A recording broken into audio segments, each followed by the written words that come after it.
Sheep nuts, they love them. That's what you do when you don't have a handy dog to round up your sheep. You get them tame. Just a handful of nuts each day and they come up and say g'day. There's a lady who lives down the road here. I met her probably 15 years ago. I was fishing, I was catching rig, and I caught a big rig on the beach and she was getting shellfish mussels. And I said to her, hey, this is a big fish. It's plenty to feed my family and my friends and everybody else, and I've got plenty to spare if you want some. I trunked it out and chopped some off for her, and she said, I breed chickens. I must give you some chicken sometime. And I said, well, I kill my own chickens when they stop laying. She said, I breed fat chickens that get really fat quick. They're meat chickens. A bit like the ducks I have here, the Pekin ducks. They get fat within, you can eat them within 10 weeks. So we've always given each other a bit of food. And currently in the camp oven right now is one of her chickens cooking. And it's just a wee one. It was only probably about 8 weeks when it got killed, or 10 weeks, with my vegetables. And I haven't eaten today, so let's just see what this tastes like. It's probably falling apart like chicken. Look, it's just falling to bits. It's almost like a soup, chicken soup. That'll be hot with tomatoes. Oh, that looks good. I'm breaking my fast. Oh, what a way to do it. Chicken. The camp oven is like a slow cooker when you cook like this, and it's cooked in the vegetables. So I've got garlic, cabbage, tomato, salt, pepper, Cajun seasoning. Got 2 garlics in there, and little cabbages, yeah, and lots of little tomatoes. Anyway, oh, can't stop there. Shouldn't have done that. Oh, mate. I'm going to change that up. That's my meal for today, for me and my son. Anyway, I was out fishing this morning in my tinny. I go most days because I only take enough just for me or for my family. I don't take more than, I don't freeze fish. And I caught half a dozen fish, some for my dad, some for Awi, some for my son, and some for me. And I kept a couple for her, dropped on the way home, and said, I've got some fish for you. And she said, I can't keep taking fish off you because I'm giving you chickens all the time. And you're not allowed to trade fish for chicken. You can't trade fish, or you can't sell fish.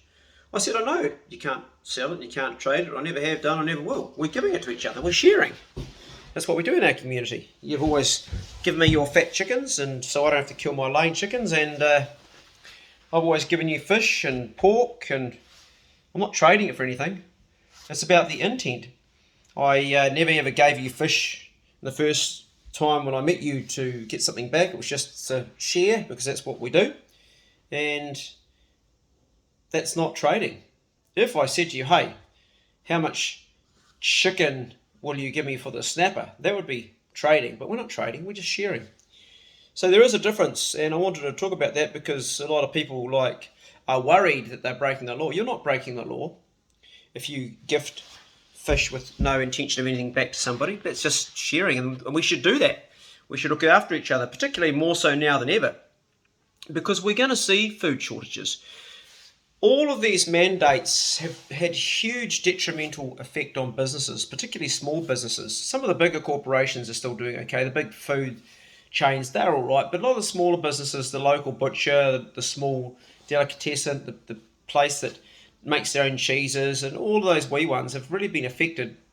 And it's going to be belt tightening in the future. It's going to catch up with us. We haven't yet seen the fallout of what these mandates have done to the economy. We haven't yet seen what even mask wearing has done to children. I mean, you think about it. 2 years, children have their face covered up. We read people not by their words, first and foremost, but their facial expression. Imagine all the children evolving for the last 2 years, like going from age maybe 2 to 4, that haven't seen that part of a person's face in public for that long. They don't know how to read strangers. What happens when that comes off? That's a part of our body language. So there's a lot of fallout that we don't even think about that's going to happen in the future. And it's a reality. It's going to happen. And we don't know what the fallout is. It may be minor. It might be major.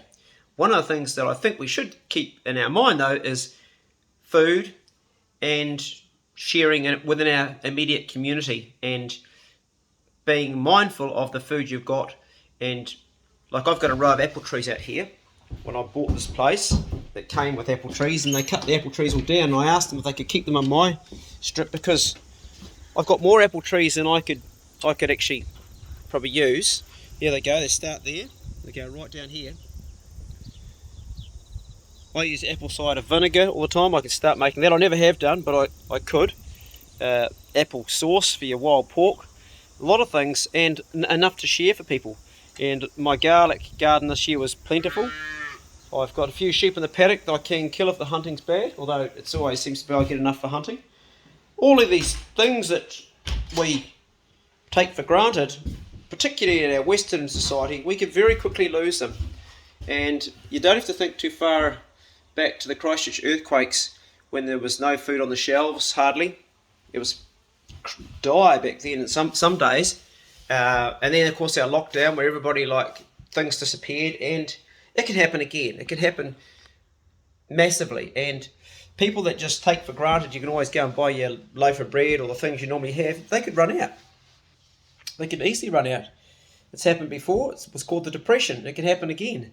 So I think thinking now about the little bit of land you've got, if you've got, say, 600 square metres, even 500, you can even keep a pig on that. You can put a small sty in. Pigs don't need much space. They're clean if you make sure you muck them out.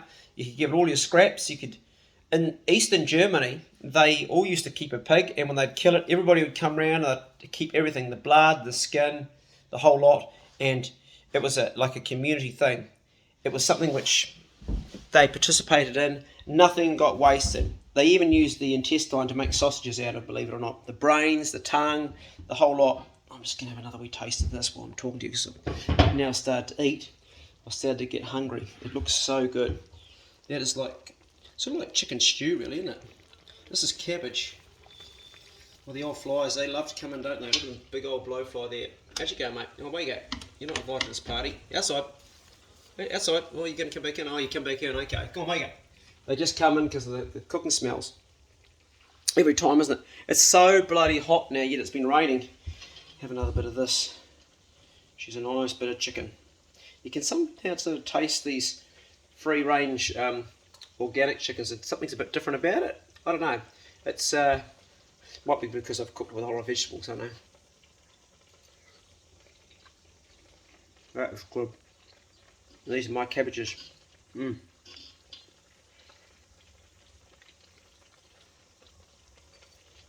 Oh, yum. I cooked this in about 20 tomatoes, about that size, or just wee ones.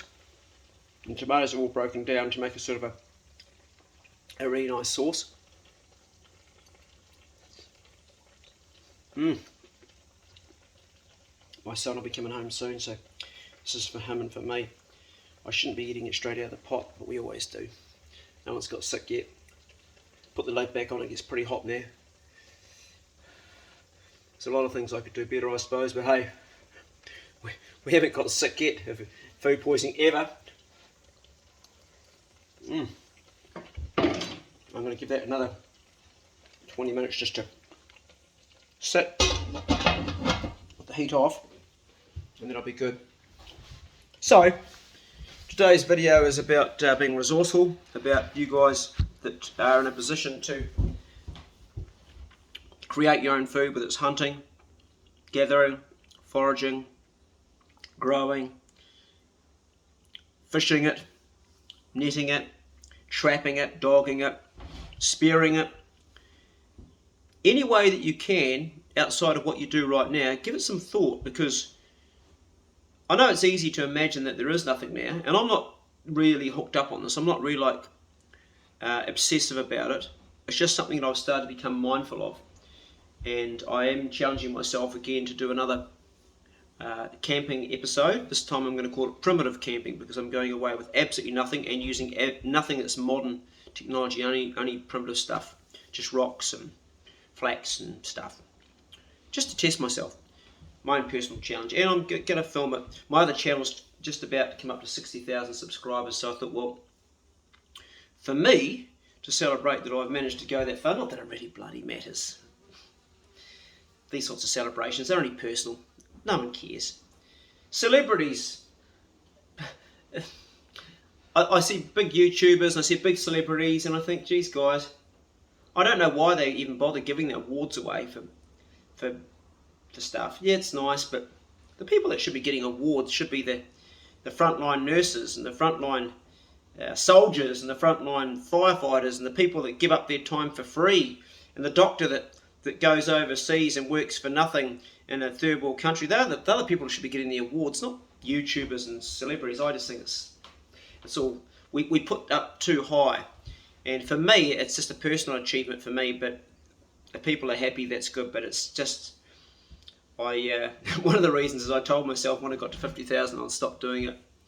That was about 3 years ago, but then I thought, hold on, I enjoy this, I'm having too much fun. Anyway, back to the thread: food, sustainability, doing what you love, and thinking about the future. Don't bank too much on just money in the bank. Don't bank too much on just always being able to go to the shop. It can change. I know it's hard to imagine, but it can definitely change. There's plenty of countries where it has. And give it some thought at least.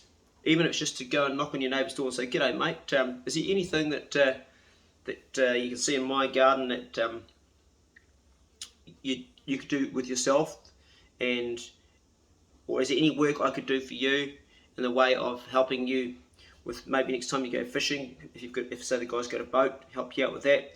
Connect up and start multitasking a little bit more, so if things do really dry up, you're not left high and dry, you've got something. I know that my children and I wouldn't starve. I know my daughter wouldn't starve. She's a better shot than me. I know that we'd get something.